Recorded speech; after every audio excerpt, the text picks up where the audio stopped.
Salut tout le monde, c'est Ginji, on se retrouve pour un Ginji DR. Alors je suis avec Josué, je vais arrêter de dire le joueur joueur, maintenant que tu t'es présenté, ça fait déjà plusieurs vidéos. Donc salut. Effectivement. Salut. Attends, je vais augmenter légèrement ton volume pour t'entendre. Tu Voilà. m'entends par ici? Ouais. Comme ton volume part de ma télé, donc celle que je suis en train de regarder là, bah, du coup il fallait que j'ajuste. Mais c'est pas grave, on va passer à un sujet dont je lui ai parlé tout juste avant. C'est que justement, il y a une question qui a été traitée il n'y a pas longtemps, donc ça va faire suite à la vidéo sur la fortune et la chance 2. Je sais pas comment je vais l'appeler, si c'est la fortune et la chance 3 ou si je vais parler en fait de mécanique. Alors je vais vous expliquer le principe, je vais vous expliquer pourquoi on fait une extension à cette vidéo. Alors c'est un point où en fait on a parlé de la fortune. On aurait pu s'étendre plus que ça, mais on voulait pas que la vidéo fasse plusieurs heures. Et puis ensuite ensuite je me suis rendu compte après quelques discussions que en fait il y a des points qu'on a ratés. C'est-à-dire qu'on a parlé de la fortune, on a parlé de la chance, le hasard on a à peu près parlé mais pas trop, si je me souviens bien. Et donc du coup ce qui va se passer c'est Oui. qu'on va parler de certains points sur la notion de chance, mais aussi sur les composantes inhérentes des systèmes de jeu, des systèmes de résolution, puisque ça a été ma conclusion. Et on va étendre ça. Bien, est-ce que tu es prêt? Oui, ça va, je t'écoute. Bien, Un super humain. alors pour expliquer un petit peu le truc, je pense qu'il peut y avoir un petit problème de compréhension quand je parle de la fortune, de la chance, du hasard, mais aussi de tous les éléments inhérents au jeu de rôle, c'est-à-dire le système de jeu, le système de résolution et la fiche perso. L'univers aussi, puisque de toutes les façons, l'univers soit va être le prétexte pour le système de jeu qui sera cette espèce de matrice qui va permettre, dans ce cas précis, ça sera la matrice qui va permettre de comprendre en fait, de comprendre les mécaniques et finalement de donner une forme, on va dire colorée aux mécaniques. Il faut imaginer que vous avez un mappage qui est fait et ensuite il faut ensuite les retexturer derrière. C'est à ça que ça peut servir de commencer le système de jeu avant. Des fois, un système peut être le cœur et voilà. Des fois même, un système de résolution peut l'être aussi. Voilà. Et ce qui s'est passé, c'est que il y a peut-être des cas où certaines personnes se sentent un peu lésées par rapport à la chance et du coup, et par rapport à la chance et à la malchance. Et c'est vrai que si des gens se sont rendus compte de ce que j'ai dit par rapport à la fortune, mais qui ne se rendent pas compte non plus de certaines mécaniques inhérentes aux règles, ah ben, à ce moment-là, il va falloir les expliquer. Et ça n'avait pas trop été explicité. Et donc, on va le faire maintenant. Alors, on a déjà parlé de comment les règles peuvent justement permettre de créer un univers pour faire un prétexte. L'inverse est le plus souvent ce qui arrive. Hein, voilà. Et dans le cas précis, ben oui, mais la chance, le hasard, comment tu expliques ça? Alors, pour la fortune, on en a déjà parlé. Pour la notion de chance, ah ben, la chance, ce n'est pas genre la chance qui est intangible. Cette chance-là, elle est palpable en fait. Cette chance, elle est dépendante de quoi? Et je pense que c'est là où on a fait une petite erreur en disant ça en conclusion, mais en n'étendant pas. Et aussi le hasard. Alors, la chance, elle vient d'où? Elle ne vient pas de nulle part. Et c'est à ce moment-là où je parlais par exemple de Warhammer et de certains jeux où en fait, peu importe les règles, il y a forcément une façon de faire. Des fois, il y a des choses qui sont assez solides. Il y a comme par exemple la vidéo que j'ai vue, enfin la série de vidéos que je regarde depuis le ces temps-ci. J'avais fait une pause, j'ai repris, qui s'appelle Masque, nouvelle génération, où en fait tu lances aussi des dés, mais en fait c'est des changements d'état ou de situation ou de relation entre les personnages. Un système qui a l'air en plus très intéressant. Voilà. Ah ben même là, on peut dire quelle est la part du hasard. Ah ben tu pourrais dire que c'est minime, mais pourtant c'est quand même soumis au dé. Et là, il y a des cas aussi où finalement tu n'as pas de chiffres sur ta fiche, en tout cas pas des chiffres que tu vas devoir simuler de manière complexe. Mais on va quand même retourner à quelque chose de plus classique, donc on va prendre des JDR très classiques pour pouvoir expliquer ça. Moi j'ai Warhammer V1 qui est sûrement sur mon disque dur. Attendez. Ah, voilà, c'est bon. Ça galère puisque c'est le disque dur externe. Où est-ce que c'est écrit? Ah oui, gamme JDR. Warhammer. Regardons ça. Ah oui, règles. Manuel. Livre de règles. Voilà. Donc, je prends l'exemple de Warhammer, je ne vous montrerai pas à l'écran. Voilà. Où justement, il y a par exemple une création qui est assez aléatoire. Mais que ça soit aléatoire, ce n'est pas bien grave. Ce qui va être essentiel, c'est de regarder les caractéristiques. Ben, par exemple, quand on te dit que par exemple un être humain en CC, le maximum, ça peut être le maximum de 2d10 plus 20, c'est-à-dire 40, ben 40 sur 100, ah ben des gens pourront trouver que c'est très très peu. Et en plus sublimé avec un bonus de compétences et d'autres facteurs. Et une fois qu'on se rend compte de ça, la question c'est qu'est-ce qu'ils ont voulu montrer dans la fiche de personnage et aussi dans le système de règles. Quand tu lis Warhammer et quand tu lis les tableaux et l'expérience donnée, tu sais que les maladies mentales peuvent survenir, que le chaos est une force qui finit par précipiter les personnages dans une certaine abîme, et que, comme l'univers de Warhammer laisse entendre, que c'est difficile de surmonter ce genre de choses. Voilà.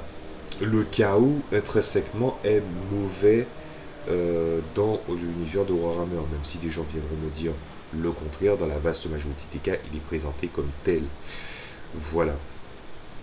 Et donc, ce qui se passe, c'est pourquoi 40 sur 100, ben, pourquoi pas 60? Pourquoi pas mettre un score aussi élevé? Et je pense qu'à ce moment-là, on perdrait finalement quelque chose, qui est que on a un système où vous allez perdre des points de vie, un système où vous allez vous prendre des... c'est pas vraiment des points de vie, mais c'est plus un système en fait de blessures. Voilà. Et voilà, ces blessures et endurance, si je ne me trompe pas. Et une fois que vous avez fait tout ça, vous allez finir par vous rendre compte que vous avez des scores bas au début, parce que peu importe la classe que vous faites, vous allez être amené à vivre des aventures fantastiques. Voilà. Après, je ne sais pas si le terme fantasy et fantastique était très en vogue à l'époque, mais moi, quand j'ai compris fantastique, j'ai compris que pour eux, ils savent que un minotaure, c'est normal, et que le chaos, c'est une force qui est anormale, et d'autres éléments surnaturels qui seraient difficiles de déchiffrer, ah ben, c'est finalement ce qu'ils vont parfois finir par vivre, en fait. Et en mettant ce système de blessure et ce système de coups critiques où plus tu réussis ton score et aussi plus finalement tu as une absence de points de blessure, plus justement le coup critique va être, la réussite critique va être létale, et que par exemple, voilà que ton bras va être progressivement, il va avoir une hématome, puis ensuite il va être fracturé, puis brisé, puis dans certains cas même arraché. Voilà. Ce que je veux montrer par là, c'est que l'expérience qui a voulu être montrée dans ce cas précis, c'est que tes personnages sont mortels, ils sont même très mortels. Après, évidemment, il ne faut pas hiérarchiser la mortalité dans un jeu. Ça, c'est un conseil que je vous donne en matière de création, mais aussi en matière de manière humaine, parce que c'est comme hiérarchiser la souffrance. Est-ce que vous pensez que c'est une bonne chose à faire? Hiérarchiser certains principes comme ça veut dire minimiser celle des autres au simple point de vue que vous avez décidé de vous mettre à une échelle, que ce soit au-dessus ou en dessous, pour pouvoir justement légitimer votre discours ou légitimer votre approche. Et ça, c'est une méthode de fils de pute. Josué, quelque chose à ajouter?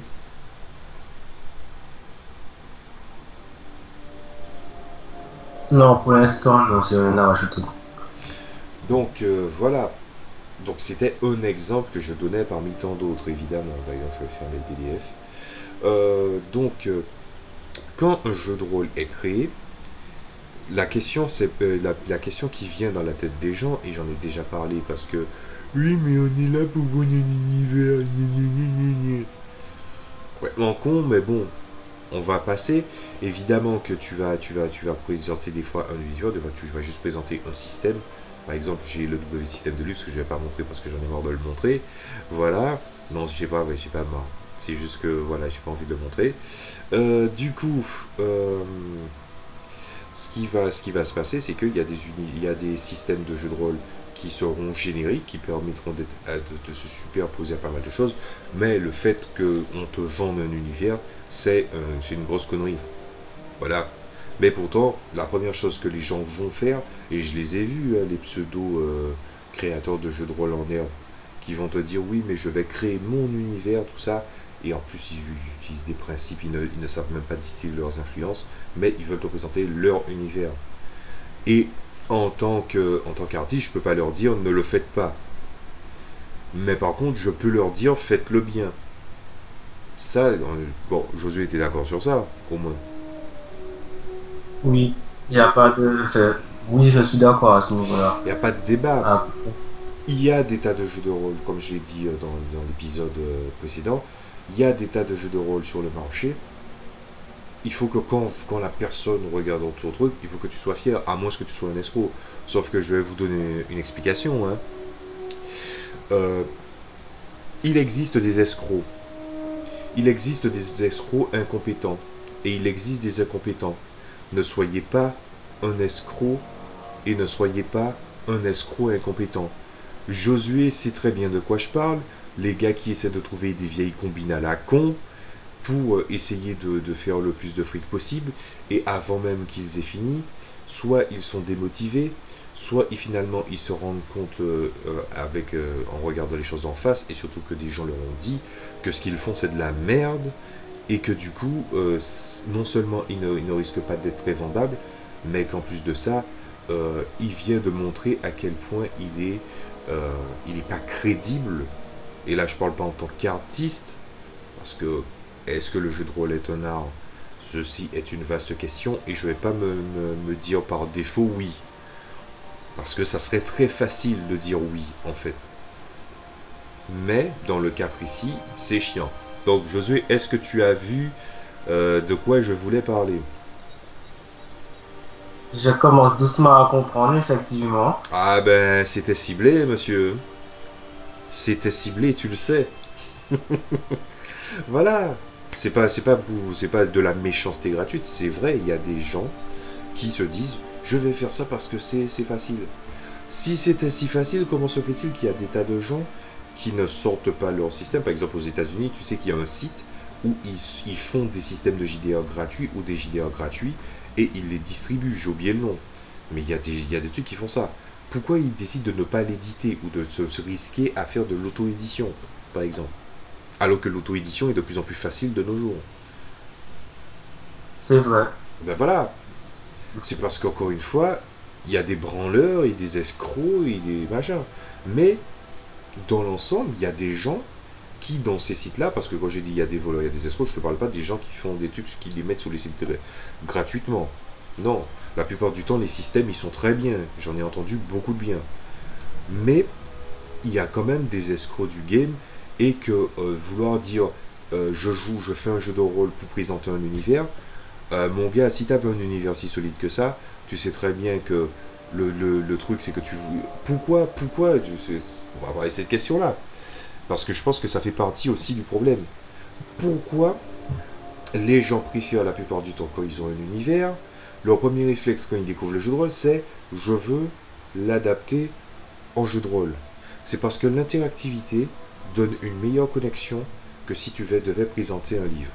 Et je pense que je peux ajouter ça sans trembler de la barbe même si ce n'est pas, comment dire ça, ce n'est pas une vérité universelle, mais une généralité qui tend, en tout cas de mon côté, à se voir, que en fait, souvent, c'est des gens qui ne sont pas suffisamment compétents pour pouvoir produire un truc alternatif qu'ils avaient en tête, c'est-à-dire une BD, un manga, un roman, voilà, c'est de ça qu'on parle. Et quand tu fais une interactivité, tu veux présenter un univers, sauf que à chaque fois, ces créateurs, ils ont exactement le problème qui est ce dernier, qui est que quand tu crées un univers et que tu veux l'adapter à un autre média, si tu le fais par notion de facilité ou par lâcheté, que tu t'en rendes compte ou pas, évidemment. Ah ben, la première chose que tu vois, c'est que ces gens-là sont dirigistes et qui veulent, leur manière d'apporter une expérience, c'est de faire du dirigisme. Ou de faire quelque chose d'extrêmement étroit et clos. Tu confirmes? Oui. Oui, parce qu'on on parle souvent de ce genre de choses. Voilà. Mais il faudrait Ah, quand moi, même... je ne dis encore rien parce que, pour le moment, je ne dis encore rien parce que tout ce que tu as déjà dit, on en a déjà plus ou moins parlé. Ah ben oui. Et j'ai pas grand chose à rajouter. Voilà, non, mais aussi il faut essayer d'être clair sur le sujet.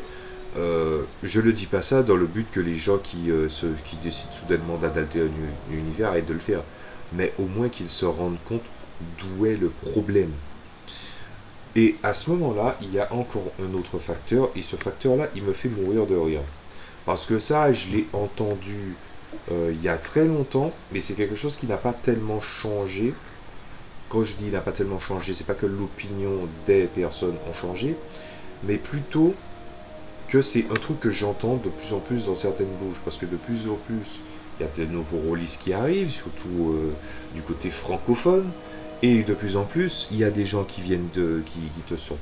Moi, depuis les années 2010, j'entends l'argument du... c'est un argument, attention, c'est un argument que des gens, je pense, ont honte de dire, et que c'est un minimum de personnes qui le disent. C'est l'argument du je veux être MJ pour ne pas subir le hasard des dés. Sauf que, dans le cas précis, hein, le hasard des dés en tant que MJ, tu es censé le subir. Si tu dis que tu préfères être MJ parce que tu veux pas subir le hasard des dés, ça veut dire que soit tu veux faire subir le hasard aux joueurs, ce qui est normal, hein, s'il y a du hasard dans le jeu ou de la chance, dans le terme où on en parle, c'est-à-dire qu'il y a quand même votre fiche, il y a la simulation et l'exécution, voilà, que ce soit des dés, des cartes, le système de points, les difficultés rencontrées, ce que les gens sont prêts à donner, voilà, peu importe le système de résolution ou les outils, que les autres vont le subir. Mais comment se fait-il que tu puisses dire ça alors que même pour le MJ, par défaut, il le subit aussi? Je comprends maintenant là où tu veux en venir pour le truc du MJ. Ouais, mais je me doutais que tu n'avais pas Parce compris que quand je t'avais quand expliqué tu ça en m'as off. parlé, quand tu m'en avais parlé au tout début, je me disais, oui, le MJ subit le hasard des dés. Comment ça? Là, c'est bon, là, je comprends. Oui, oui, oui, c'est Mais tout à bien fait sûr vrai que ça. oui. Quand tu fais une table des rencontres, tu subis le hasard des dés. Tu ne fais pas du bruit derrière le paravent. À moins que tu fasses du bruit derrière le paravent, je me suis déjà assez tendu sur le sujet, on va pas trop en parler, n'est-ce pas? Mais voilà, c'est vrai. Quand tu lances des dés, tu es soumis au hasard. Quand tu simules une créature, tu es soumis au hasard. Quand tu sais que la créature, elle a toujours 70% de chance de frapper quelqu'un parce que, nonobstant l'esquive de DPJ, ben si par exemple le gars il est tellement fort, il fait 70%, mais que ses résultats c'est 82, 85, 91, échec critique, eh bien à ce moment-là, oui, le MJ subit le hasard. C'est quelque chose qui est évident. Quand tu as un système qui amène cette espèce de... qui amène cette chance, c'est-à-dire il faut qu'on sache de quoi ton personnage est capable, mais que ton personnage n'est pas parfait, et donc du coup la perfectibilité est mise en forme. Que ce soit avec des dés, que ce soit avec des cartes, voilà. J'étais en train de montrer des dés et des cartes, hein, c'est pour ça que j'ai... voilà. Donc, Hein? et donc du coup... Ah, parce que je voulais. Oui, vas-y. Attends, vas-y. Non, toi, En vas-y. fait, ce que je voulais juste. J'étais en train de me dire, je pense qu'en fait, partie, que ceux et celles qui pensent que être MJ, c'est éviter le hasard des dés, doivent se dire que si jamais les dés ne vont pas dans le sens qu'ils veulent, ben c'est juste la faute des dés de l'univers et pas d'eux, tu vois. Un peu comme s'ils se distanciaient un peu du problème. Ah ben, dans ce cas, tu fais bien parce qu'on va parler d'un truc assez intéressant et c'est une théorie que François Le Temps a mis en avant, donc JDR 30, où il te parlait de l'univers, cet autre joueur. Et je suis d'accord avec ça. Je veux dire, c'est même pas je suis d'accord avec ça, hein, Josué, n'est-ce pas? Le nombre de fois où j'ai fait un truc et puis l'univers disait n'en fais pas ça, et puis je l'ai fait, et puis tout le monde, même moi, on en a pris pour notre grade, on s'est fait défoncer, et je n'étais pas encore joueur PJ MJ à l'époque, j'étais juste MJ. Les joueurs ont pris cher. Les joueurs ne pouvaient pas sortir de genre de 3 kilomètres d'une ville sans se faire prendre un quasi overkill. Voilà, il fallait que je fasse un scénario pour que la personne que j'ai empêchée d'être dans la merde puisse être dans la merde dans ce scénario-là pour que ce soit pardonné. Et encore une fois, c'est comme la fortune, mais c'est le même niveau que la fortune. C'est-à-dire que vous pouvez y croire, vous pouvez ne pas y croire. Il n'y a pas de souci. Il n'y a vraiment pas de souci. Mais on en a déjà vu assez, en fait. En 8 ans, on en a déjà vu assez pour savoir que, oui, l'univers, cet autre joueur, et cet autre joueur, il existe. Et je dirais même plus. Quelqu'un qui a un désir de contrôle sur son univers, je pense que c'est que finalement son univers, et là c'est pas minimisé, mais je pense que c'est véritablement le cas, c'est que ton univers est encore à l'état larvaire en fait. Il est encore aux prémices de son évolution. Il peut être mieux que ça. Parce que moi j'ai pas ma mise sur tous les univers que j'ai.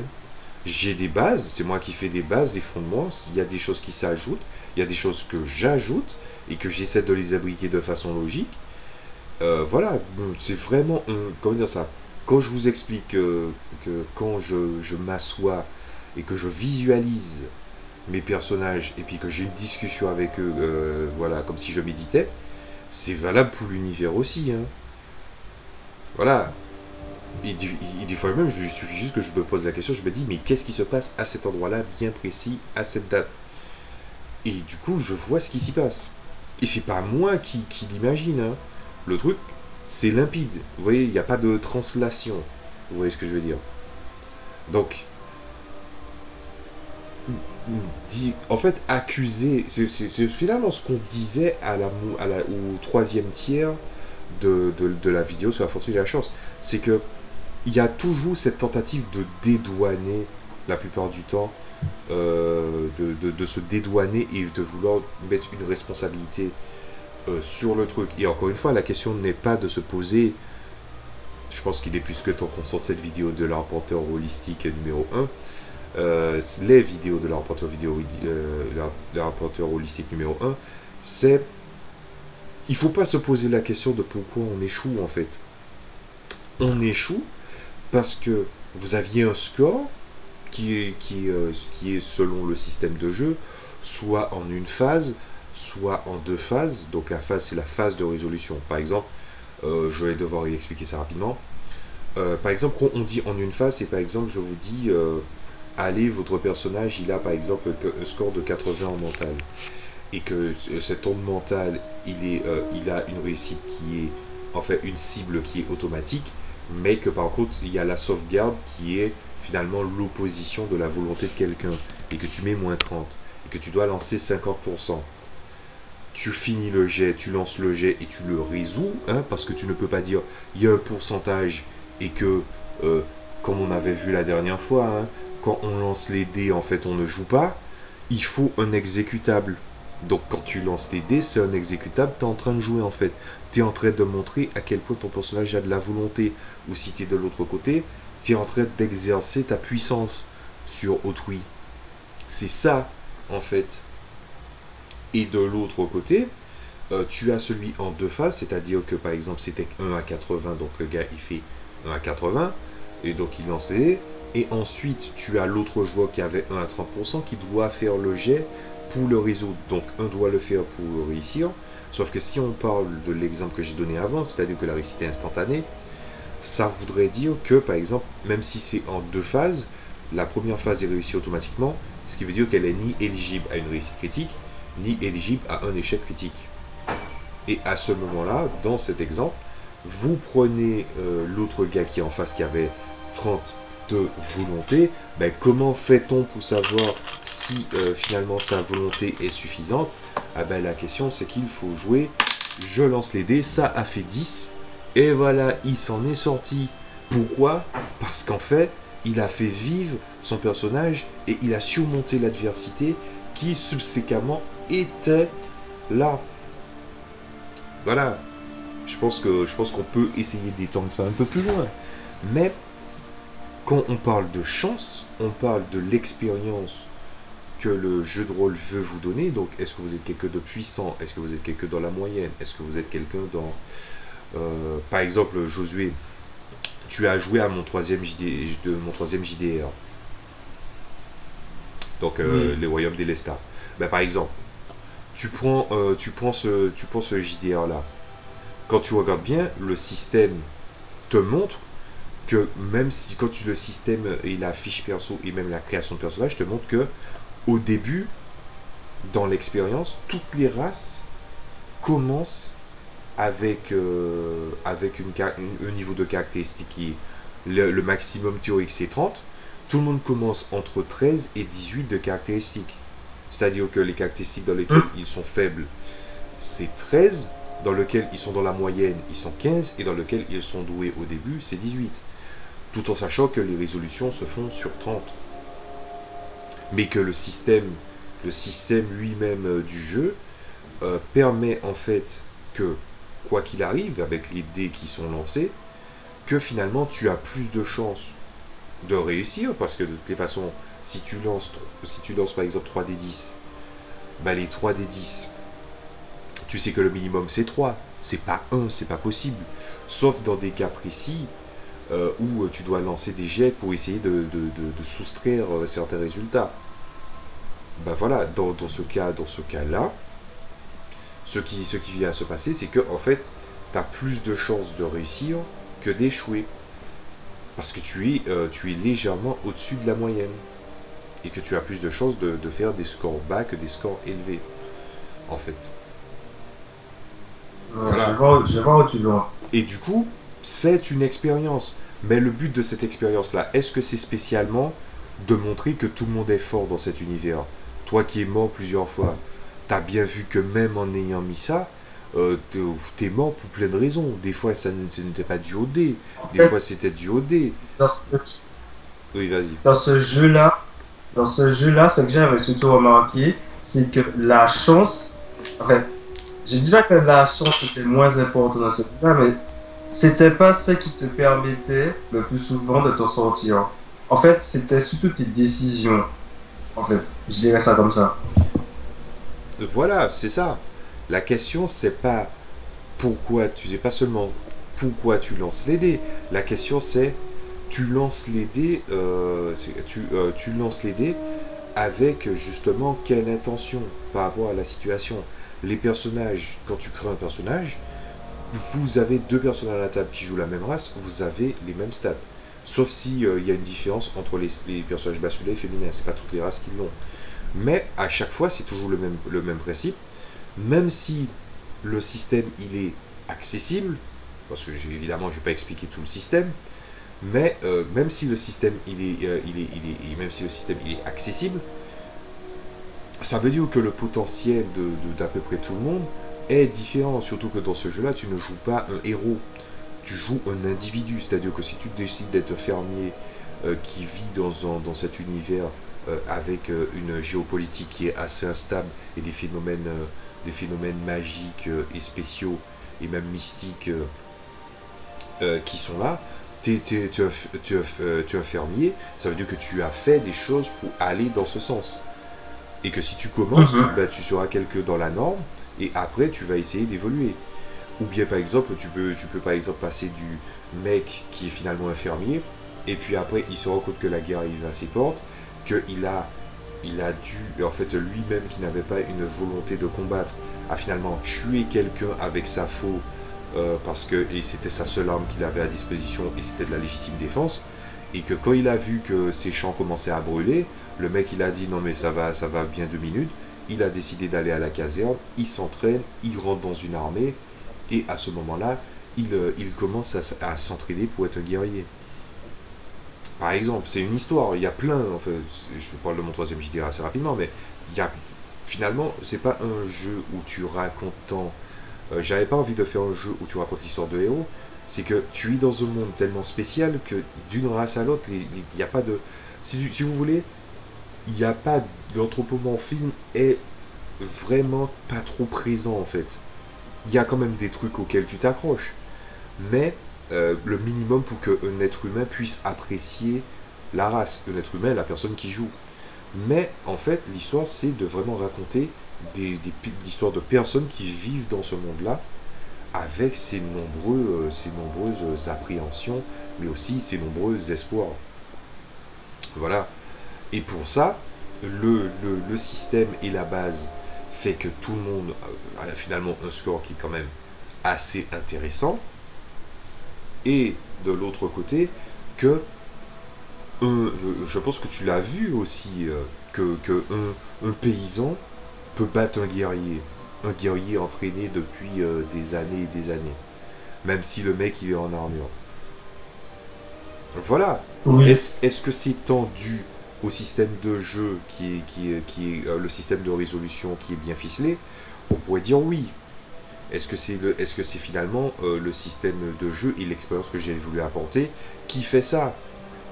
Ben, on pourrait dire oui aussi.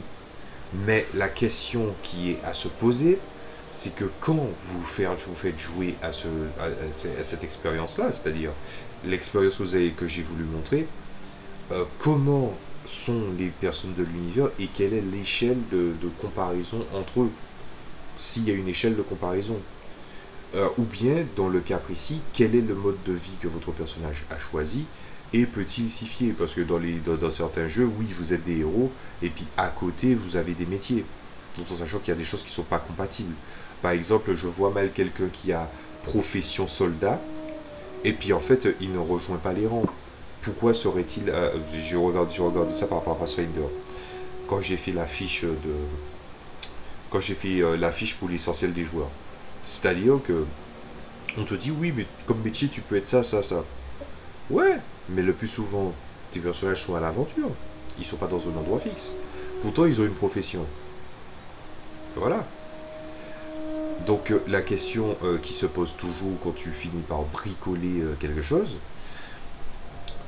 c'est en fait l'expérience que tu veux présenter, comment tu le mets en forme vis-à-vis du système de jeu, du système de résolution et les personnages. Quand tu mets ton personnage à 30% ou à 40% dans une stat au début, qu'est-ce que c'est censé raconter? Ça veut dire que tu es quelqu'un qui vient tout juste de partir à l'aventure. T'as beau être un chasseur de primes, tu peux te raconter l'histoire que tu veux, mais la véritable histoire, c'est celle que tu vas raconter au travers de la campagne, pas celle que tu vas faire un pavé de plusieurs pages. Et que peu importe la question de est-ce que c'est toi qui va prendre en main par rapport au choix et à ton destin, enfin au destin de ton personnage, ou que ce soit le MJ. Si le MJ c'est pas une espèce de gars dirigiste et qui finit par justement tirer la couverture jusqu'au moment où tu te rends compte où tu sais que le spectateur, ah ben, la plupart du temps, ce qui va finir par se passer, c'est que si ça ne plaît plus, ah ben, les joueurs ils vont arrêter de jouer. Mais par contre, tous ces trucs-là dont j'ai parlé, ben si tu es quelqu'un qui, on va dire, a un univers qu'il a créé lui-même, ou encore qu'il doit créer ses PNJ, ben tu crois que tu vas juste mettre tes chiffres comme ça. Parce que souvent, la plupart du temps, je vais dire ça surtout par rapport aux gens qui lisent beaucoup des JDR, qui ont des tas de JDR, et qui en même temps ont peu d'expérience. Vous pensez vraiment que quand les gens vous disent dans la rubrique créer un PNJ, pourquoi il y a autant de variables de hasard à votre avis? C'est parce que chacun est différent. Et la question c'est, est-ce que vous êtes capable de comprendre une putain de fourchette? Et quand je dis c'est une fourchette de caractéristiques et comment on doit les distiller. Par exemple, tu dis que ton personnage, il a une histoire, il est passé de ça, ça, ça, ça, ça. Comment ça se reflète? Arrives-tu à le refléter? Et est-ce que, est-ce que tu vas juste faire un cumul de deux archétypes? Ou est-ce que tu vas vraiment prendre en compte qu'il y a eu une reconversion et donc une perte de caractéristiques? Créer un PNJ, c'est tout un art aussi. Mais qu'à chaque fois, dans ce genre de cas-là, forcément le MJ, par défaut, quand il doit créer un PNJ, on lui soumet souvent des variables qui sont au hasard, ou on lui présente des profils qui sont, selon le créateur, équilibrés. Après, est-ce que c'est vrai, est-ce que ce n'est pas vrai?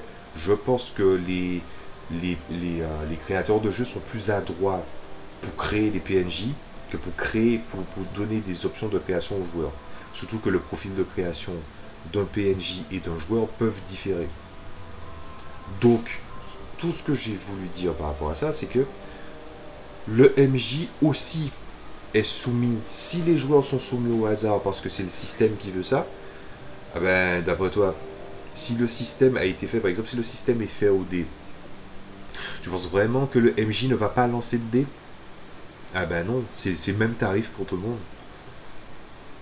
Et c'est un truc qu'on pourrait aussi un petit peu reprocher à certains jeux de rôle, c'est ils n'expliquent pas pourquoi c'est comme ça, pourquoi ça a été fait avec cette expérience-là.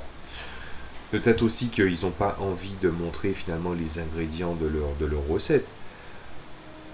Après, à ce moment-là, je dirais que est-ce que je comprends, est-ce que je ne comprends pas, bof.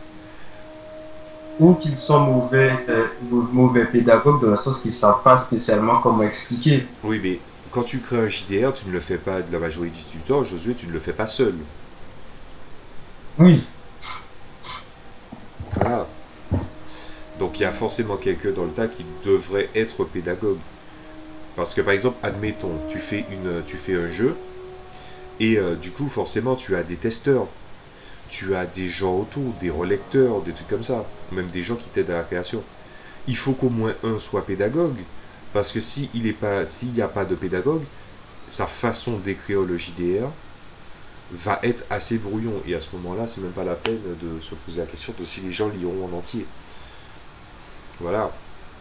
Ça existe les JDR qui sont assez confus. Mais ils sont confus pour des raisons beaucoup moins, on va dire, beaucoup moins perfectibles en fait. C'est-à-dire que la plupart du temps, les règles sont floues parce que la personne veut mettre une grande part de poésie et une grande part de poésie dans son explication des systèmes et des règles.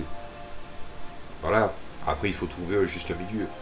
Mais quelqu'un qui est à la fois maître de jeu dans un jeu qui demande des dés, ou des cartes, ou peu importe le système, il est soumis à ce même système. Quand tu as un système avec des caractéristiques fixes et que tu dois dépenser des points qui vont te donner des bonus de pourcentage et en fait tu dois confronter les caractéristiques ou encore que tu dois confronter vis-à-vis de trucs à surmonter et que ce point-là par exemple soit il est restitué au MJ, soit il part dans le vide, peut être dans la journée et que tu l'as le lendemain, ce système-là en fait, les joueurs ils sont soumis, mais le MJ y est soumis aussi. Et je dirais même qu'il y a une espèce d'alchimie des fois dans ce genre de système, où quand un MJ dépense un point, un jeton, pour rendre la chose plus difficile, pour pimenter la situation, les joueurs aussi les joueurs aussi obtiennent le point que le MJ a dépensé pour donner un certain équilibre. Ou des fois, c'est des fois même un système dans de situation, hein, c'est un système de mise, c'est-à-dire que le MJ il a donné des points pour corser la difficulté, un joueur l'a surmonté, mais qu'un autre joueur pour aider a décidé de prendre un point. Et ce qui se passe, c'est que eux-mêmes, comme ils ont décidé de mettre 2 points et qu'il y en a un qui est à la base, celui qui a posé à la base le 1, eh ben le MJ est tenu de donner un point à chacun si ils ont réussi. Et que c'est, il y a aussi cette notion de réussite qui est non mais, non, oui mais, oui, ou ne se passe rien. Tu vois? Et du coup, il y a une alchimie qui se passe. Et cette alchimie, elle est autant présente dans ce système avec des cartes, qu'avec des jetons, qu'avec des dés. Quelqu'un qui dit, parce que c'est surtout que j'avais vu, je crois que c'était en 2011 en plus, hein. C'est quelqu'un qui se plaignait, je crois que c'était sur Facebook, mais je suis pas sûr.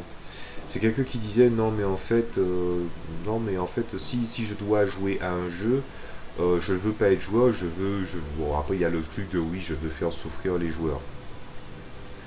Là c'est déjà un Non, autre mais ça, débat. c'est pas... C'est un autre débat parce que je suis désolé de dire ça. Moi j'ai toujours eu une mauvaise opinion de ces gens-là.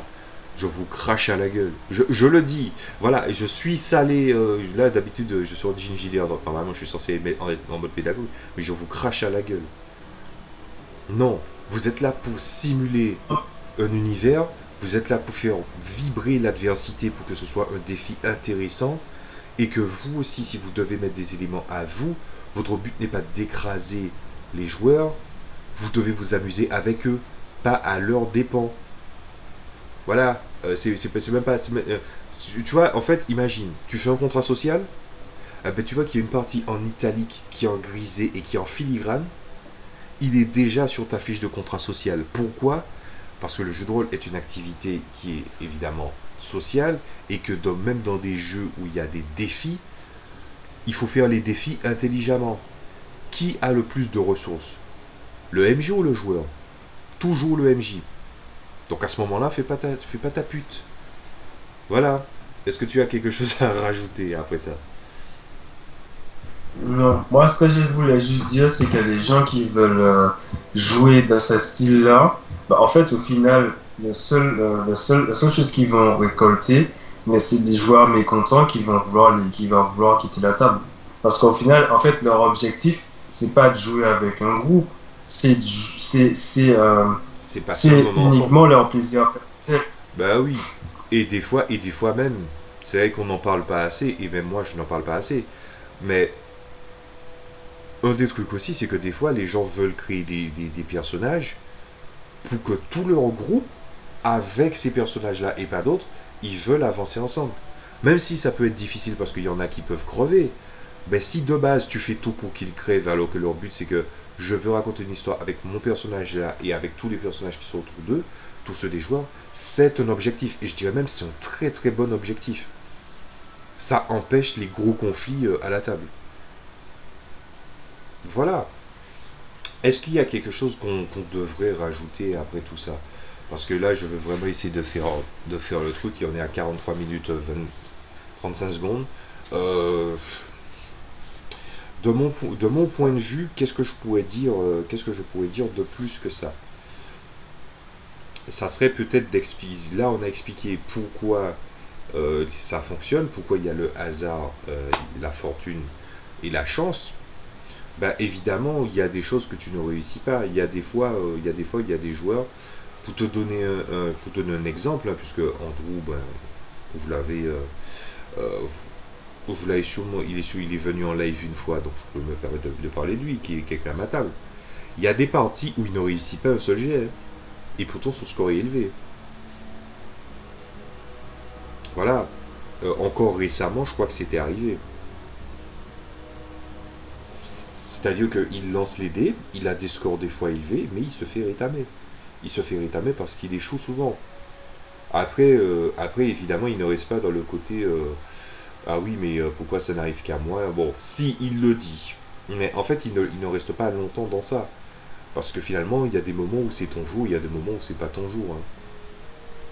Et je pense qu'on peut en parler de ce truc-là. Forcément, tu ne peux pas être dans une situation où tu es à ton zénith tout le temps. C'est-à-dire, en fait, vouloir être à son zénith tout le temps, c'est que par exemple, tu as 70 dans une stat et que à chaque fois tu veux faire 70. C'est pas possible. Ou bien par exemple, tu fais E à 34%, ton but c'est toujours de faire des réussites critiques. Voilà, moi j'ai pendant un moment, mais je sais pas si tu t'en souviens, mais il y a eu des joueurs qui étaient frustrés de ne pas faire des réussites critiques. Pas une seule. Voilà. Et à l'inverse aussi, à notre table, on a eu des cas où des joueurs ne faisaient pas de réussite critique, mais ils faisaient en sorte que quand ils agissaient, ah ben, en fait, la réussite est tellement parfaite circonstanciellement que c'était l'effet d'une réussite critique. Et que personne ne pouvait contester ça. Personne. Le travail, il était propre. Voilà. Donc, qu'est-ce que je pourrais dire d'autre sur ce truc de H? Encore une fois, les réussites et les échecs racontent quelque chose. Et je pense aussi qu'il y a une variable qui pèse, c'est que souvent, il y a des individus qui veulent raconter l'histoire d'un personnage, ils s'emballent, ça arrive, ils s'emballent, ils disent oui, mais mon personnage, je l'aime bien, j'ai envie qu'il lui arrive ça, ça, ça, j'ai envie de raconter des trucs. Encore une fois, on en a déjà parlé, peut-être pas dans cette vidéo-là, mais peut-être en off ou dans d'autres, où je disais que, par exemple, des fois, il y a le lien avec le catch et le JDR, où en fait, un joueur peut venir voir un MJ, dit, j'ai un scénario à te soumettre, regarde-le, et est-ce que tu peux le faire jouer pour que son personnage ait une avancée. Tu peux faire ça, il n'y a pas de souci. En tout cas, ça dépend des MJ, mais en tout cas, moi, j'accepterais si le truc est bien fait, il est bien ficelé, bien amené. Voilà. Tout en mettant la barre quand même un minimum bas. Puisque, voilà. Mais dans l'ensemble, il y a une volonté que mon personnage doit être fort, mon personnage doit être grand, mon personnage doit être charismatique, mon personnage doit encenser les foules. Et quand on te dit, ben vas-y, fais briller ton charisme. Et du coup, forcément, il y a un décalage entre ce que vous êtes et ce qu'est le personnage. Et le dé est là pour simuler le truc à votre place. Par exemple, la plupart des joueurs de jeux de rôle, surtout quand ils jouent à des trucs comme Pathfinder et Donjons et Dragons, ben, quand un gars a un discours qui est intéressant à faire, bon, t'as les gars qui sont très carrés qui te diront après un bon discours de faire un jet malgré tout, mais il y en a qui te disent, et puis après il y en a qui sont dans l'entre-deux, c'est-à-dire que ils te feront faire un jet, mais si ton discours est convaincant, le degré de difficulté baissera. Et tu as aussi ceux qui te disent, ils entendent ton discours et que tu y arrives, et ils te disent, c'est bon, tu as réussi. Voilà. Et si le discours est parfait, il te dit, c'est bon, considère ça comme une réussite critique. Voilà. Donc, encore une fois, c'est une question de mentalité. Et cette volonté de vouloir faire que son personnage est grand, son personnage est fort, son personnage est charismatique, son personnage... Voilà. Hein. Donc, voilà, il va sauver le monde. Ah ben, de toutes les façons, je vais réutiliser cette phrase de Guy Gygax. Hein. Un plan n'est parfait qu'à partir du moment, enfin, que jusqu'au moment où tu lances les dés. Et je pense que cette phrase mériterait d'être complétée. Les dés ne sont pas là pour emmerder, les cartes ne sont pas là pour vous emmerder, les systèmes de points ne sont pas là pour vous emmerder, les chiffres sur le papier ne sont pas là pour vous emmerder. C'est pour éviter à Jean-Eudes de faire un bond de 15 mètres alors que dans l'univers il ne peut pas. C'est que par exemple si jamais le gars il se fait empoisonner par un venin de scorpion extrêmement puissant, que le gars soudainement en fait il a un gène récessif vis-à-vis du fait que oui il vient d'un clan ancestral qui a l'habitude de boire des poisons et que ça vient de nulle part, que ça s'applique et que ça annule le poison. Ou bien que par exemple ah là là, mais le truc c'est que le gars il est tellement, en fait le gars il a un charisme tellement de fou qu'il arrive à faire tomber les donzelles et qu'il en a 5 dans son lit. J'ai déjà donné ces exemples là, mais voilà. Il y a une raison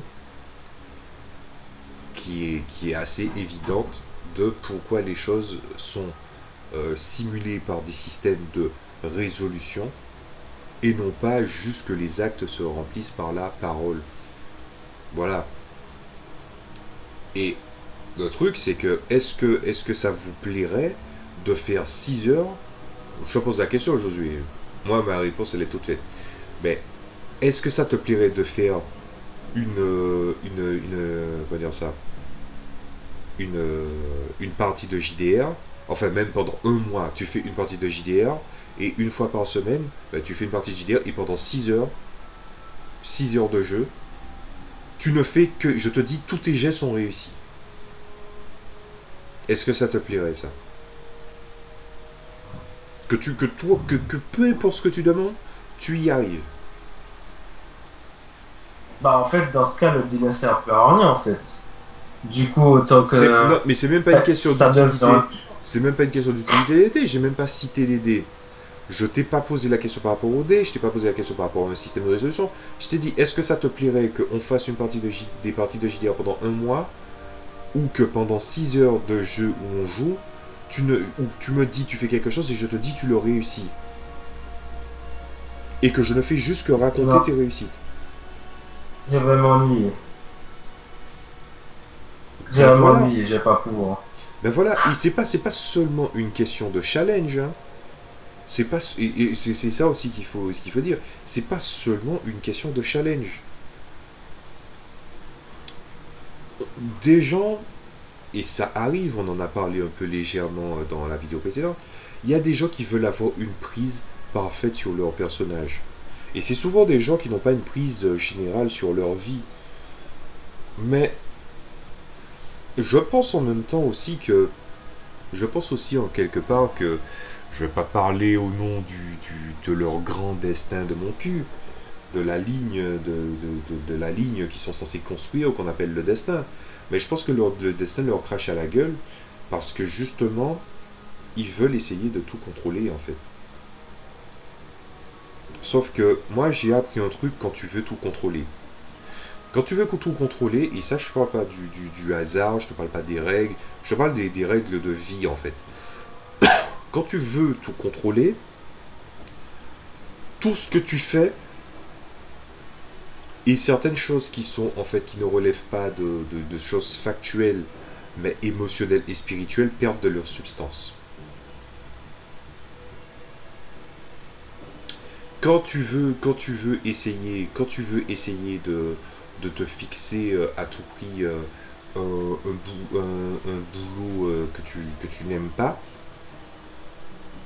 mais que tu te dis il faut que je le fasse, ça perdra de sa substance.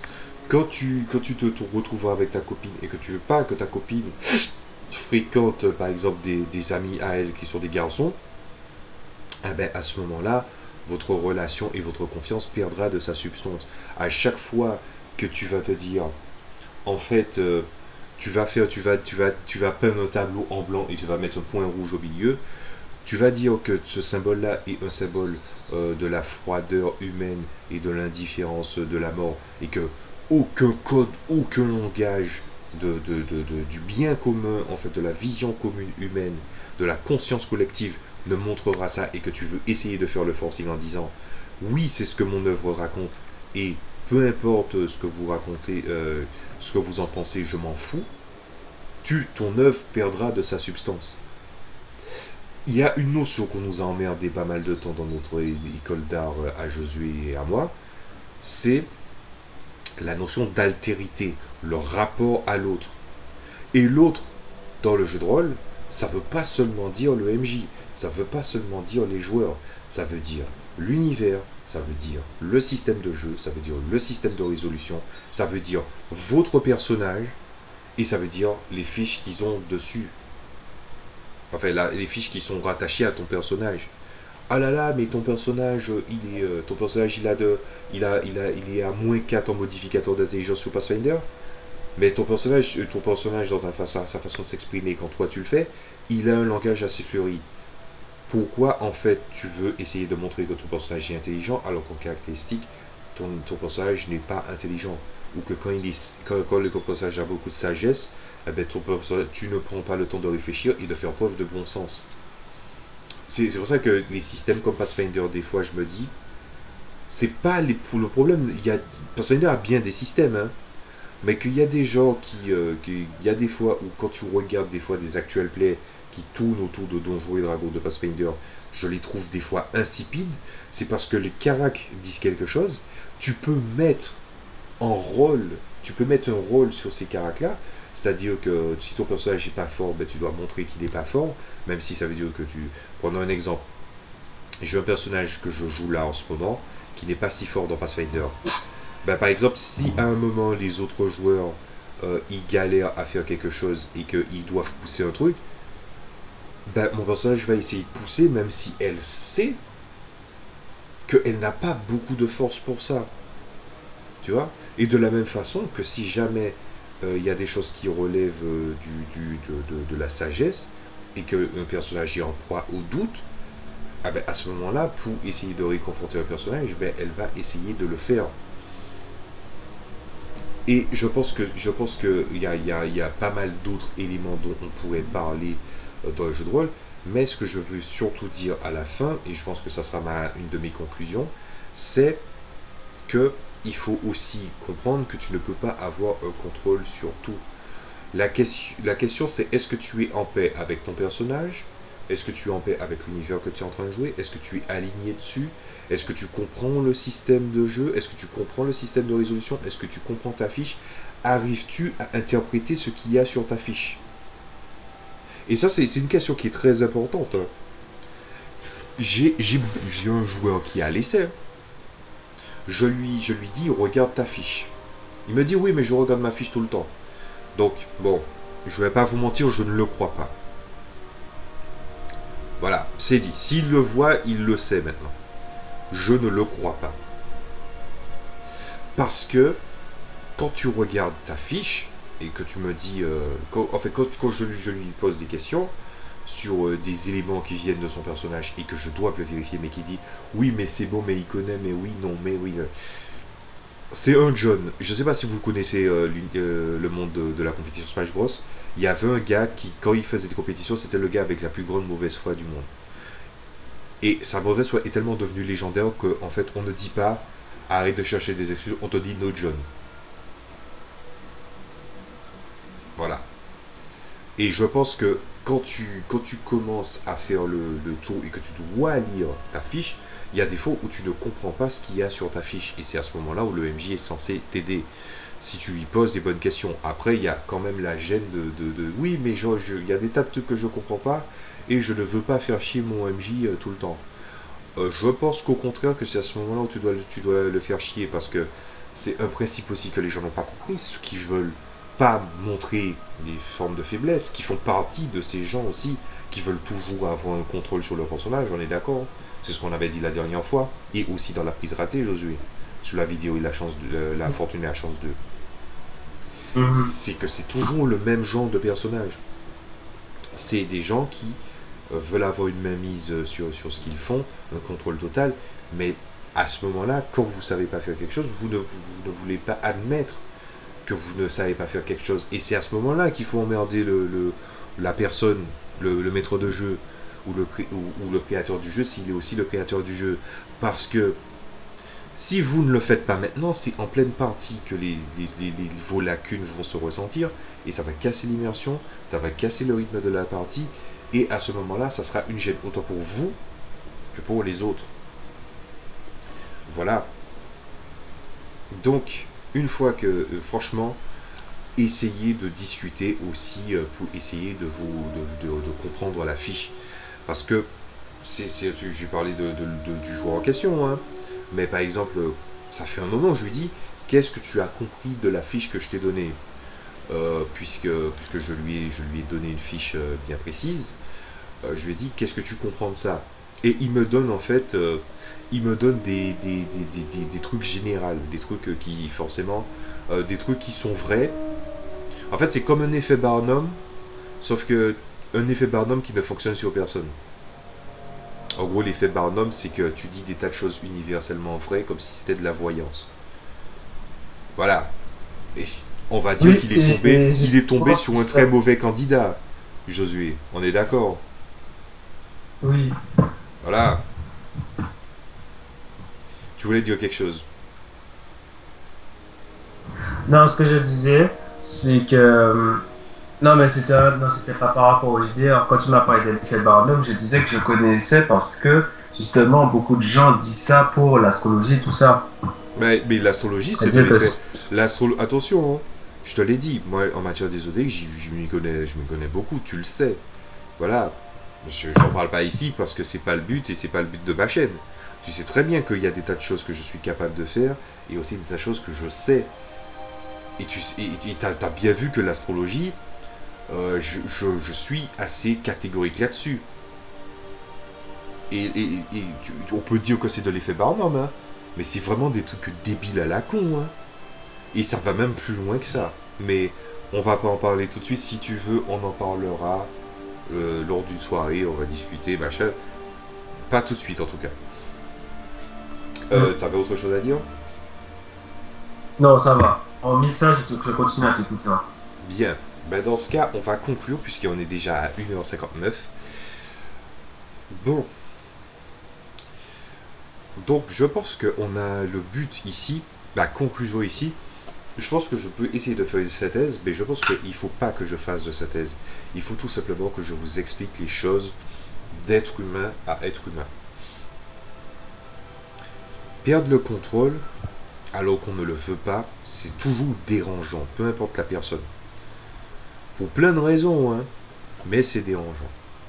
Dans le jeu de rôle, il y a une raison pour laquelle, dans les règles de l'univers, dans les règles de ton système de jeu, dans les règles de ton système de résolution, tu dois faire quelque chose, tu dois lancer tel dé, tu dois investir tel point, tu dois avoir tel truc pour pouvoir faire quelque chose. Et ça, quand je parle de la fortune et de la chance, c'est pas seulement dû au dé, parce que c'est vrai que Josué, tu avais tendance à parler souvent, tu parlais beaucoup des dés. Non, toi, c'est surtout que tu as surtout connu les dés. Moi aussi, j'ai beaucoup joué au dé, mais je sais qu'il y a d'autres systèmes et je continue d'étudier là-dessus. Hein. Voilà. Mais en tout cas, le problème, c'est pas les dés. Le problème, c'est jamais l'outil. Il faut le savoir. Le problème, ce n'est jamais l'outil. C'est le rapport d'expérience, la volonté du créateur de jeu de rôle et de l'expérience qu'il veut donner et est-ce qu'il y est arrivé. Parce que ça aussi, ça peut être vecteur de frustration. Tu dis à quelqu'un, tu veux jouer à quoi? Donjons et Dragons ou Pathfinder? Enfin, pas Donjons et Dragons, Pathfinder. Warhammer ou Pathfinder? Parce que Donjons et Dragons, Pathfinder, voilà. On le sait, voilà. Ah ben vous voyez. Et quelqu'un va te dire, non mais en fait, moi je préfère jouer à Warhammer parce que Warhammer c'est mieux. Et et après il dit, oui mais en fait, fondamentalement, c'est plus ou moins pareil. Et le gars un des joueurs peut ne pas savoir hein, que c'est pas pareil, parce que ça n'a rien à voir. Hein. Mais du genre que oui, tu joues des héros aussi. Sauf que, quand tu crées ta fiche de Pathfinder, tu sais très bien que tu vas jouer un héros et que tu as des mécaniques qui tournent autour de ça. Tu joues une race, tu joues une classe et tu sais que ça va tourner autour de ça. Dans Warhammer, tu sais aussi que tu vas jouer un héros, mais est-ce qu'on t'a parlé du chaos? Est-ce qu'on t'a parlé de la mortalité? Est-ce que par exemple, il peut y avoir, je sais pas si c'est le cas, mais moi j'ai rarement vu une partie de Donjons et Dragons où, sauf quand un personnage meurt, il perd son bras ou il a la tête il perd son bras ou il a la tête coupée ou ce genre de choses là et que automatiquement son perso est mort, pas de moyen de le relever autrement que par un sort de résurrection majeure. Tu vois, et du coup il y a une notion de combat aussi et de mortalité qui est différente d'un jeu à l'autre. Mais le truc c'est que l'expérience étant différente, il y a une expérience qui peut plaire et pas une autre. Et c'est pas la faute du système de résolution en question, ni même du système de jeu. C'est tout simplement les gens qui t'ont aiguillé sur ce genre de jeu-là. Si tu n'aimes pas jouer un jeu où tu... Par exemple, imagine, tu veux jouer à un jeu, mais dans un jeu où tu ne peux pas mourir. Bah là, je l'ai dans ma bibliothèque, là. J'ai My Little Pony. Dans My Little Pony, à aucun moment on te dit que tu peux mourir. La mort n'est pas évoquée. En fait, tu peux peut-être échouer à un scénario, Tu peux peut-être prendre, mais là encore, ça, c'est dans ce que j'avais lu, c'est pas trop, c'est pas que c'est pas encouragé, mais tu sens plus que tu peux avoir d'énormes difficultés, mais ça va te prendre du temps, mais tu vas réussir. Et que là, c'est pas une question de est-ce que tu gagnes ou est-ce que tu perds, la question c'est que l'adversité va se montrer de plus en plus grande. Si vous avez déjà vu les arcs scénaristiques de My Little Pony Friendship is Magic, qui souvent, ça fait pas l'essentiel de la série, hein. C'est souvent au début d'une saison et à la fin d'une saison. Il y a des grands événements qui se passent. Mais quand tu regardes, ben, ils ne réussissent pas tous, et en plus ils s'en prennent plein la gueule. Mais en fait, quand tu les vois surmonter le truc petit à petit, tu vois qu'ils y arrivent, et que tu n'as pas besoin que les gens ils souffrent, ils ont le bras coupé, ou ils meurent, ou il leur arrive des grosses merdes, quoi. T'as pas besoin de ça. Il y a des jeux qui n'ont pas besoin de ça. My Little Pony est dans ce sens-là. Dans My Little Pony même, on te dit, tu n'as même pas besoin, à proprement parler d'avoir des chiffres pour les cas. En fait, déjà le jeu à proprement parler, t'as pas de chiffres. On te dit pas t'es force 8, on te dit t'es force D8. C'est-à-dire tu as ce score-là et ensuite le MJ te dit voici l'épreuve que tu avais à faire, tu devais faire ce score-là. Et que s'il y a une différence entre les dés, eh bien à ce moment-là, la différence va se refléter entre les niveaux de dés. Et que tu as des actions qui sont typiquement sur des lancers de dés spécifiques. Mais c'est quand même des dés. Et c'est quand même une variable qui est importante. Il y a plein de façons justement de simuler l'expérience. Et je pense que c'est ça qui est très important et que j'avais envie de dire. C'est qu'il y a des jeux qui ont une expérience qui peuvent ne pas vous convenir. Après, il y a aussi d'autres cas, c'est-à-dire le cas où en fait l'univers vous plaît, ce que vous pouvez y faire vous plaît, mais qu'à ce moment-là, vous n'y arrivez pas forcément. Et les questions, c'est en fait, est-ce que tu fais ce qu'il faut pour ça? Est-ce que tu sais bien analyser ta fiche? Est-ce que tu sais bien gérer? Et si tel est le cas, il faut aussi accepter, et là c'est vraiment une part du récit, que forcément tu ne puisses pas être à ton zénith tout le temps. Est-ce que vous avez déjà entendu l'histoire de quelqu'un qui est quasi parfait ou qui n'a rien à perdre? En général, au sens large. Non, parce que c'est nul à chier, quoi. De toute façon, je n'aime pas les personnages comme ça. Ben, moi, je trouve que en fait, généralement, le personnage est parfait, en tout cas est proche de la perfection. Moi, il est apprécié. Ben, t'as qu'à regarder One Punch Man. Maintenant, les gens regardent One Punch Man pour les dessins. Hein. One Punch Man, ça fait un moment que ça traîne en longueur. Tu regardes sûrement pas les mangas. Tu as sûrement regardé l'animé, peut-être. Ou juste entendu parler. Mais One Punch Man, le principe, c'est que le gars, il donne un coup de poing dans la gueule, c'est fini. Sauf que là, ce qui est en train de se passer, c'est qu'il y a un arc narratif. Le truc, il dure depuis déjà X temps. Parce que oui, il faut que le gars, il te fasse plusieurs planches. Je n'ai rien contre Yusuke Murata. J'adore son travail. C'est un très très bon dessinateur. Il n'y a pas de souci. En plus, c'est One, le gars, le gars qui crée le scénario. Mais dans les deux cas, c'est le même problème. Le principe, il est marrant, mais il est marrant si c'est une histoire courte. Là, ça dure, les gens regardent que pour le dessin. Moi, je ne regarde pas One Punch Man. Je feuillete One Punch Man. Et la différence, elle est là. Je m'en bats les couilles. Oui, en fait, tu vois qu'il y a quand même des personnages qui galèrent. Mais à la fin, tu vois que tout le building qui est fait, autour des personnages, de la construction des personnages, tu sais que les personnages sont secondaires et que c'est Saitama le personnage principal. Et que tôt ou tard, il va venir et il va résoudre ça en 2 coups de cuillère à peau. Voilà.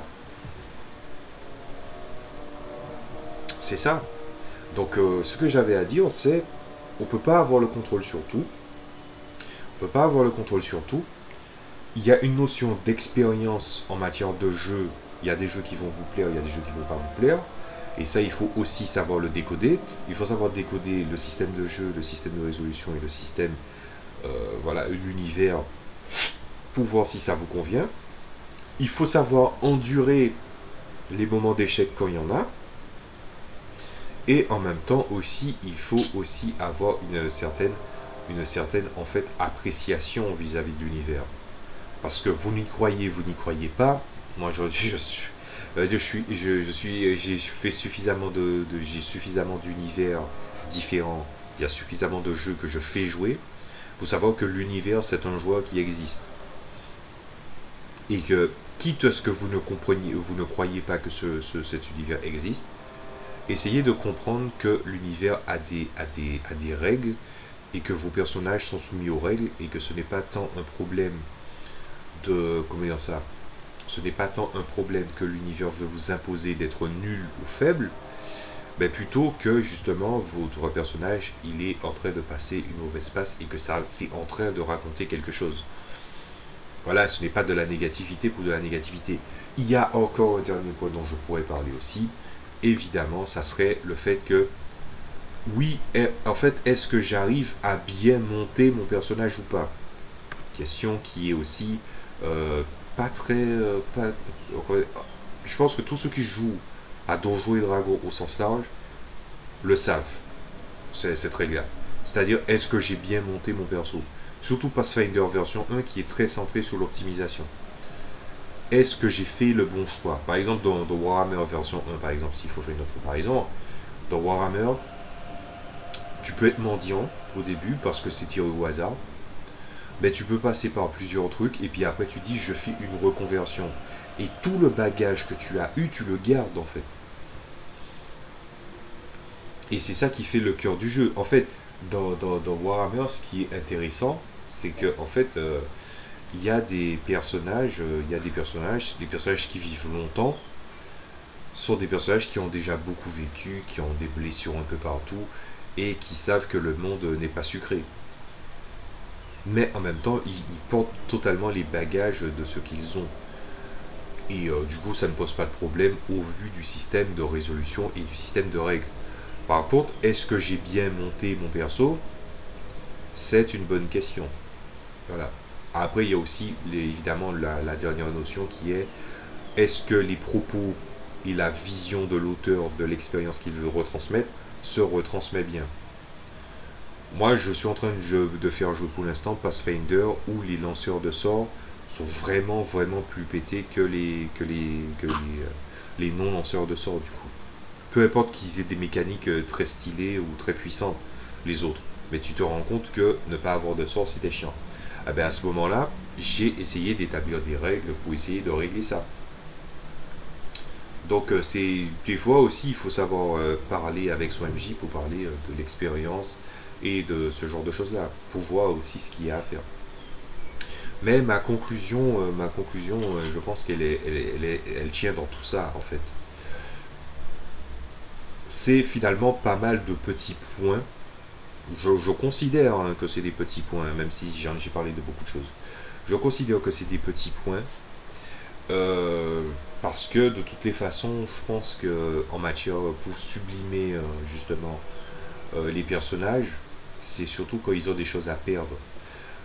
Et forcément, je pense que perdre dans un JDR, ce n'est pas perdre son perso.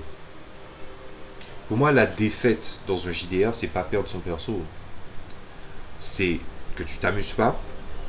Et à ce moment-là, il faut discuter avec les raisons dont j'ai cité pour savoir pourquoi tu t'amuses pas et que tu puisses en discuter proprement. Tu as aussi, que les règles, peut-être que les règles ne sont pas faites pour toi aussi. Hein. Et aussi, évidemment, pour moi, le véritable échec, c'est le moment où tu décides d'abandonner. Tu t'abandonnes finalement au fait que tu vas de toutes les façons, ça va toujours mal se passer aussi. Oui, Voilà. en fait, ça tombe dans le fatalisme là. Oui, mais intrinsèquement, les problèmes qu'on a vus, c'est des problèmes on a vu des problèmes de mécanique de jeu qui peuvent être réels. Ben, le reste, c'est souvent du fatalisme. Ben, moi, j'ai envie de te dire, en fait, moi, j'ai un gros problème avec le fatalisme et tu le sais, et je pense que ça va faire une partie de la conclusion, c'est fatalisme, pourquoi faire? Après, c'est vrai que j'ai une conscience qui est pas terre à terre pour le coup, mais qui ne me permet pas certains luxes. Me mentir à moi-même, non. Tu sais, Et bah, il y a certaines personnes. oui, vas-y. Attends, je vais juste te dire ça. Il y a certaines personnes qui partent du principe que comme ils ont beaucoup échoué, ou qu'ils ont eu un passif assez compliqué, que du coup, ben, en fait, le passé était comme ça, donc le présent, le futur sera comme ça. En fait, ils sont assez, ils ont une directrice très négative d'eux-mêmes, en fait. Bah écoute, moi aussi je m'en suis pris plein la gueule. C'est une question, je pense pas que c'est une question de volonté ou de c'est une question de mentalité, mais c'est pas une question de volonté. En tout cas, c'est mon opinion là-dessus. Non, moi aussi je m'en suis pris plein la gueule pour rien. C'est juste que soit je n'ai pas envie d'en parler et que je vois plus la peine d'en parler parce que c'est déjà derrière moi, mais en vrai, en fait, à chaque fois, comme je t'ai dit, je peux pas me mentir à moi-même. À chaque fois que j'ai un doute, tu sais très bien que j'ai tendance à essayer de réfléchir pour savoir si le problème ne vient pas de moi avant de poser s'il ne vient pas des autres. D'autant plus que voilà, quand il y a un moment où je suis inactif ou bien qu'il y a quelque chose qui est difficile à surmonter, t'as ma conscience derrière moi qui me dit bon c'est bon, lève-toi, y a rien, ça sert à rien d'avoir les yeux rivés au sol, il n'y a pas de place pour toi au sol, je vois pas pourquoi t'es par terre, debout, fais ce que tu peux, bouge, bats-toi, bouge enculé de ta race. Voilà. Je suis pas tendre envers moi-même, hein, faut le savoir. Parce que de toutes les façons, les gens ne le seront pas non plus. Il y a plus de chances que des gens viennent te railler tandis que tu es au sol ou que tu es au plus mal, plutôt qu'ils viennent t'aider. Ou voire même, il y a même l'indifférence. Voilà. Mais les choses sont ce qu'elles sont, pas ce qu'elles devraient être. Essaie de comprendre un petit peu la nature de ce que tu es en train de faire ou de ce que tu vas faire pour ensuite essayer d'avancer de la meilleure façon possible. Et ça fait une très très bonne conclusion. Voilà. Donc ensuite, après tu me poses la question sur le fatalisme, puisque c'était le fatalisme pour régler le truc. Le fatalisme, franchement, je lui nique sa race au fatalisme. Je m'en bats les couilles du fatalisme. Parce que le fatalisme ne t'amène à rien. C'est comme le fatalisme. Ah oui, mais on meurt tous un jour. Ok. Mais et après, En fait, tu veux te tailler les veines maintenant? Tu veux te mettre dans les le situations les problème, plus merdiques possibles? Il y a des gens qui le font, il y a des gens fatalistes qui le font. Ben jette-toi dans un ravin, c'est puisque ça change rien selon toi. Ben en voilà. fait, ce que je dirais avec le fatalisme, c'est que, en fait, le fatalisme empêche finalement l'action. Parce qu'en fait, tu vas vouloir demeurer dans l'inaction. Et donc, du coup, tu restes enfermé dans un cercle d'échecs, quoi. Alors que si tu te dis, ben, en fait, c'est comme ça, d'accord, bon, c'est pas grave, mais je fais quand même, et ça va peut-être marcher, tu vois. En Oui. fait, c'est la, Oh, vas-y. je pense que c'est ça. Je pense que ceux qui sont bloqués avec fait, qui se disent qu'ils ont un mauvais destin, ou une mauvaise façon de faire les choses, ou que rien ne va, tout ça, en fait, ils veulent trop rester bloqués sur leur présent douloureux et ils essayent pas de se dire qu'en fait, ils peuvent avoir un meilleur futur. En fait, et du coup, ça se reflète dans le jeu et ça se reflète aussi dans notre chose. Je pense que c'est un peu ça, en fait. Ah, mais je t'ai toujours dit qu'il y a un impact, hein. Je t'ai toujours dit qu'il y a un impact et tu as déjà eu l'occasion de le voir. Quelqu'un qui pense qu'il ne réussira jamais, il ne réussira jamais. Il y a des gens, et Oui, tu vois bien de qui je c'est vais un exemple. parler. Tu vois bien, il y a des gens, et tu vas voir de qui je vais parler. Il y a des gens qui font tout. Il y a des gens qui font tout pour qu'au moment où ils doivent réussir, ils échouent.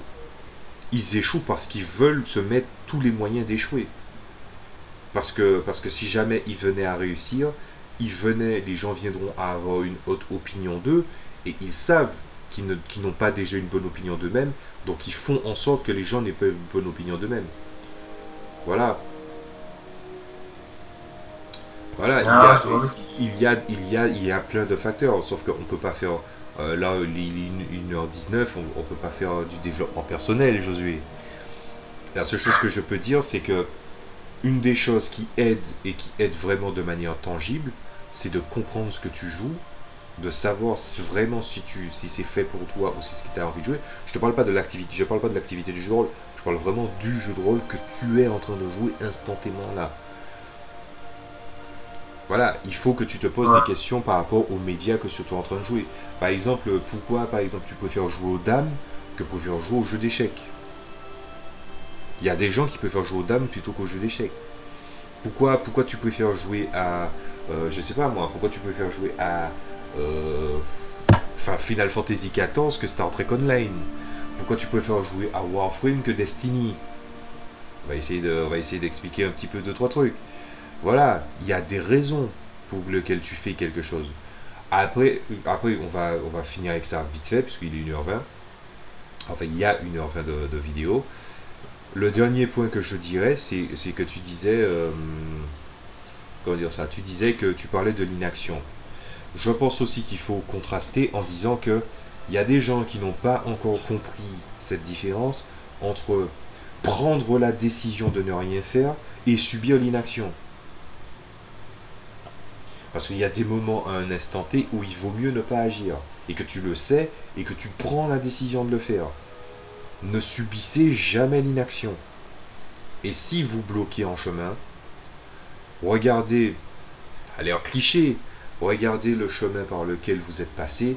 Et si vraiment vous ne vous sentez pas de le faire, regardez dans quelle direction vous allez.